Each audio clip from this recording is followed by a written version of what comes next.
Alors, pour tout ce par quoi les pasteurs passent, je veux leur rendre hommage ce matin. Je veux rendre hommage aux pasteurs. Je veux saluer avec véhémence ces hommes et ces femmes dignes qui, pour le salut des âmes, ont accepté d'aller contre la volonté de leurs parents pour certains, contre le plan qu'ils s'étaient tracé pour la plupart. C'est l'un des rares métiers dans lequel, si tu es pauvre, soit Dieu ne te connaît pas, soit tu es maudit, soit ton Dieu ne bénit pas. À la limite, il n'existe pas. Cependant, quand tu es riche, soit tu es un escroc, soit tu es un voleur, soit tu es un trafiquant, soit tu es un dealer, soit tu es un gourou, ou encore tu es un manipulateur de masse. Quand l'église ne croit pas, c'est que tu n'es pas un. Quand l'église croit, tu es allé chercher des fétiches au Ghana, au Nigeria ou au Bénin.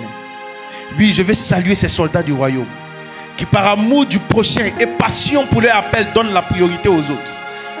Délivrance, réception, écoute. En délaissant petit à petit leur famille pour se faire abandonner par ces personnes pour qu'ils délaissent leur famille une fois que ces derniers sont bénis. Je vais saluer ces hommes en toge et au col blanc qui tendent la main quand les autres chutent, les réconfortent et les exhortent quand ils commettent des péchés et des abominations. Mais eux n'ont pas droit à l'erreur. Ces personnes qui prêchent qu'il ne faut pas médire, qu'il faut aimer son prochain, pardonner, peu importe les erreurs des autres, mais à qui on ne pardonne jamais quand ils commettent une erreur aussi minime que soit-elle. Ces personnes qu'on salit, oui, qu'on injurie jour et nuit sur les réseaux sociaux, généralement sur base de rumeurs. Sois salué, cher pasteur.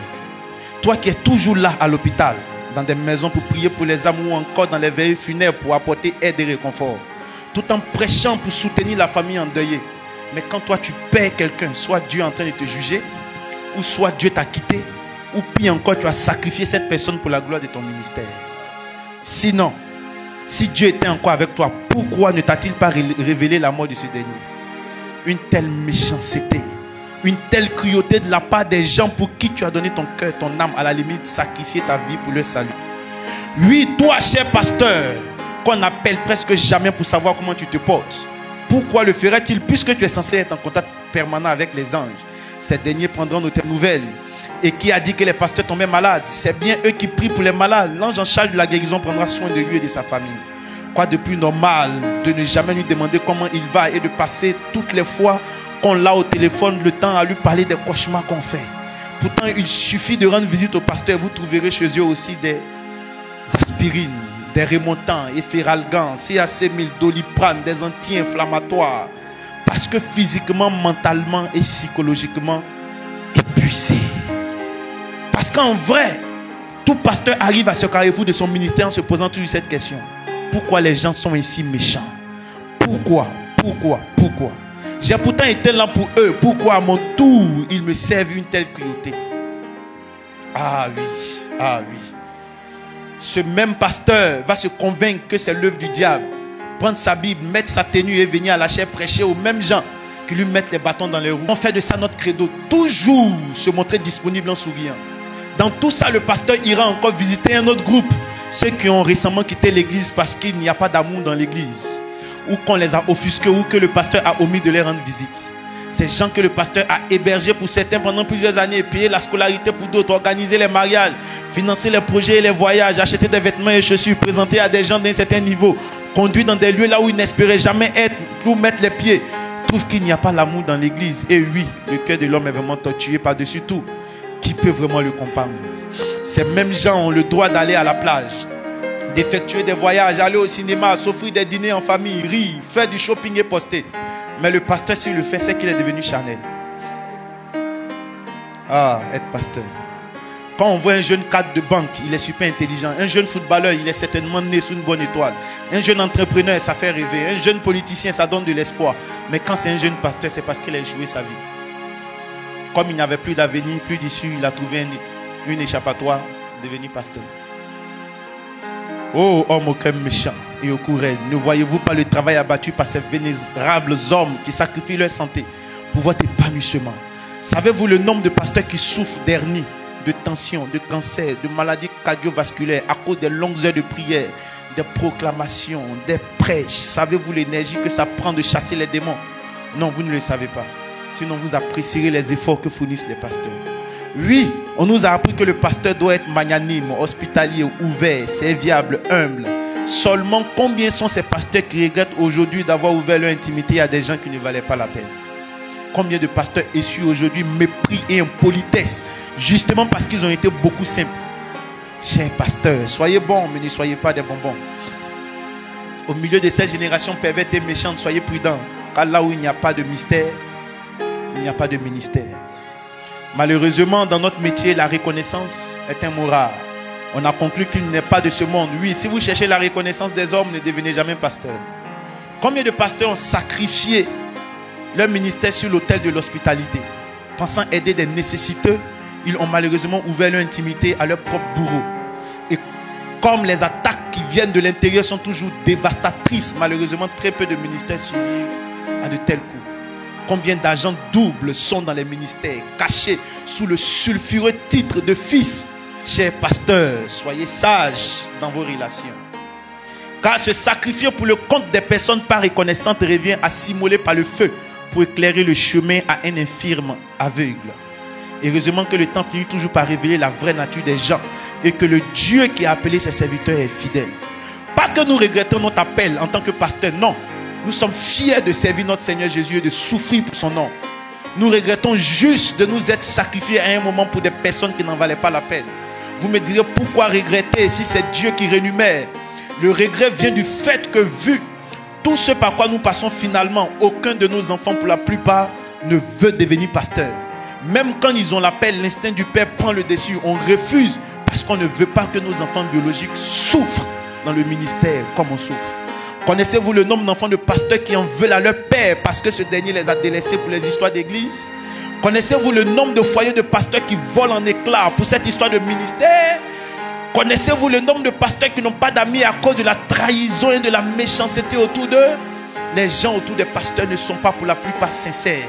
Certains sont là parce qu'ils peuvent gagner quelque chose, une présence pécuniaire, des responsables qui volent les offrandes, des fils qui volent les appareils à l'église, certains qui utilisent leur position dans le système pour voler, escroquer au nom du pasteur, d'autres comme proches du pasteur commettent des abominations et jamais le pasteur ne doit les reprendre. S'il le fait, les gens quittent l'église parce que dans leur entendement, le pasteur n'a pas agi avec sagesse. Combien sont ces sœurs qui veulent marier des pasteurs juste parce qu'elles cherchent un mari plus ou moins fidèle, sans comprendre les enjeux et les combats du ministère, et qui une fois mariés font voir de toutes les couleurs à ce dernier pour ensuite demander le divorce. Yako, à tous ces pasteurs qui passent par de tels moments. J'ai connu un pasteur dont l'épouse n'était pas membre de son assemblée. Il avait un ministère authentique, mais sa femme faisait culte ailleurs. Ça ne m'a pas surpris quand j'ai appris la mort de ce dernier. Tout le monde profite des pasteurs et ensuite les abandonne. Pour ceux qui posent la question de savoir le rôle que joue le pasteur dans la société, à pas escroquer, laissez-moi rire. Oui, laissez-moi rire parce que contrairement à ce que beaucoup pensent, 8 pasteurs sur 10 se cherchent. Combien de pasteurs s'en sortent?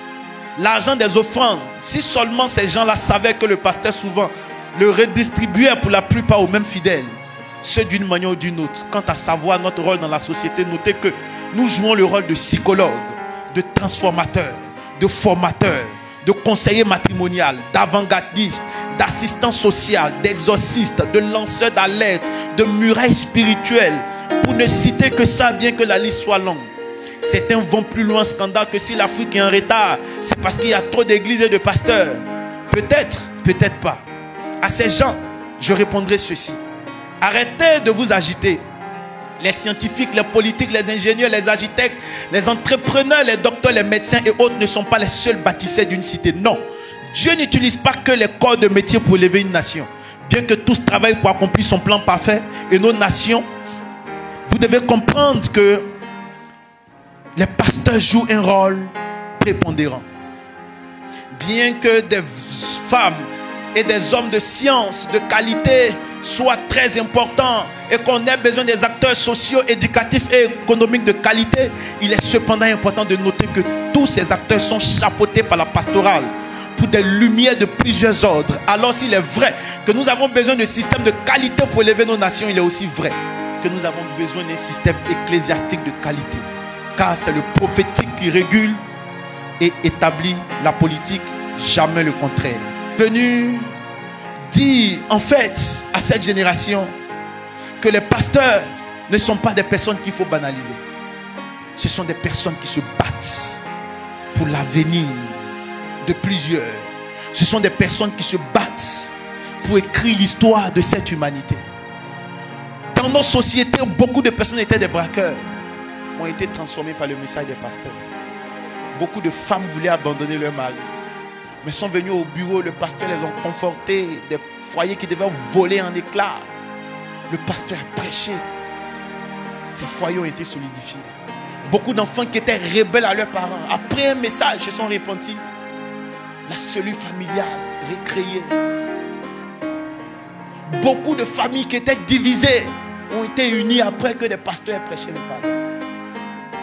Quand nos nations sont en guerre, qui est-ce qu'on appelle?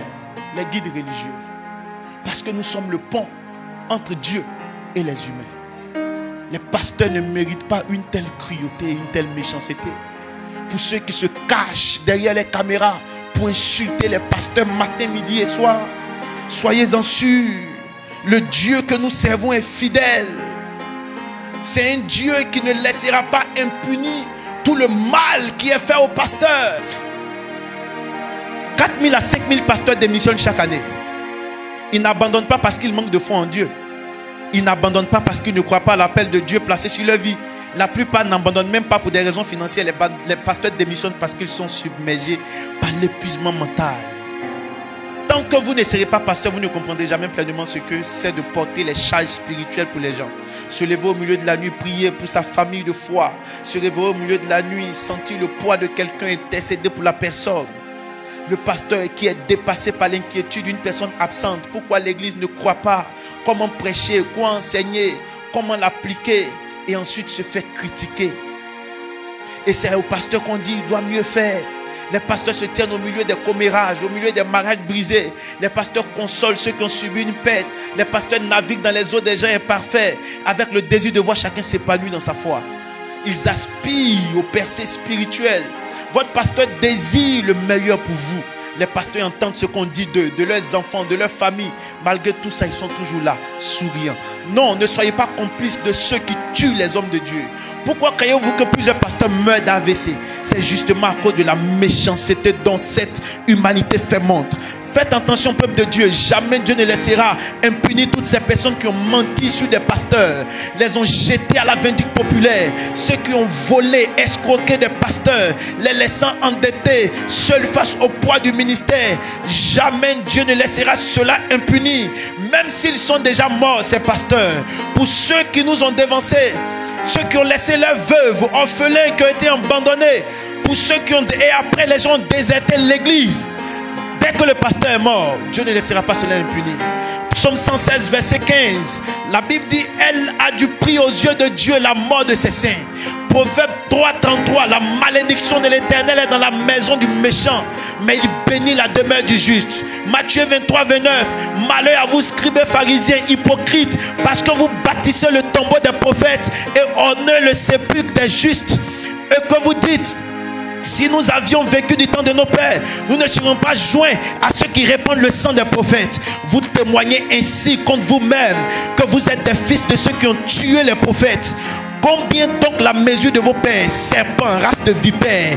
Comment échapperez-vous au châtiment de la géhenne? Matthieu 23, 37. Jérusalem, Jérusalem, qui tue les prophètes et qui lapide ceux qui sont envoyés. C'est comme on peut dire Agoville, Agoville, qui tue les prophètes et persécute les oints de Dieu. Abidjan, Abidjan, qui tue les prophètes et persécute les oints de Dieu. RDC, RDC, qui tue les prophètes et lapide les oints de Dieu. Luc 11, 48 à 51. Malheur à vous, parce que vous bâtissez le tombeau des prophètes que vos pères ont tués. Vous rendez donc des témoignages aux œuvres de vos pères et vous les approuvez, car eux ils ont tué les prophètes et vous bâtissez leur tombeau. C'est pourquoi la sagesse de Dieu a dit, je vous enverrai des prophètes et des apôtres. Ils tueront les uns et persécuteront les autres, afin qu'il soit demandé compte à cette génération du sang de tous les prophètes qui a été répandu depuis la création du monde, depuis le sang d'Abel jusqu'au sang de Zacharie, tué entre l'autel et le temple. Oui, je vous le dis, il en sera demandé compte à cette génération. La Bible dit, tous ceux qui ont tué les prophètes, vous allez payer le sang. Vous qui avez monté des coups contre les serviteurs de Dieu, vendu de faux témoignages, brisé des ministères, menti sur des hommes de Dieu, on vous envoie, vous faites des coups, vous salissez les hommes de Dieu, vous racontez des choses, vous dites que vous ont dragué, vous mentez, que s'il vous a cherché dans le bureau, vous mentez qu'il a voulu vous violer, et puis on répand les rumeurs, le ministère est détruit, on vous a envoyé, vous allez payer, vos enfants vont payer, vos parents vont payer.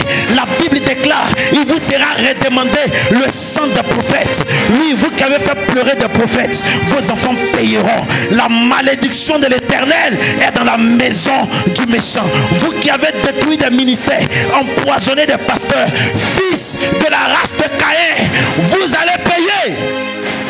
Vous payerez. Vous payerez. Il vous sera redemandé le sang des prophètes. Et vous rendrez compte. Soyez des défenseurs des hommes de Dieu, mes enfants. Défendez vos prophètes. Ne les tuez pas. Ne bâtissez pas leur tombeau. Devenez des défenseurs. Ne permettez pas qu'on salisse le nom de votre ministère. Qu'on salisse le nom de vos pasteurs. C'est une guerre des principautés. Soutenez vos pasteurs. Soutenez vos pasteurs.